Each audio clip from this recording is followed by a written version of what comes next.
Now we want to mount a sample onto the DuoPost. Everything you touch here will enter vacuum, so please wear gloves anytime you touch anything here.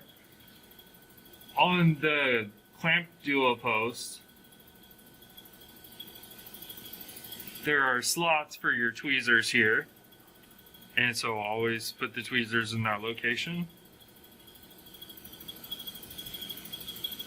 This in the mount.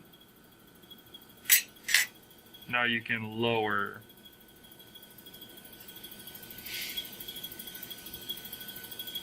And you can see now the clamps have been opened by turning these little knob. You can slide the sample in now.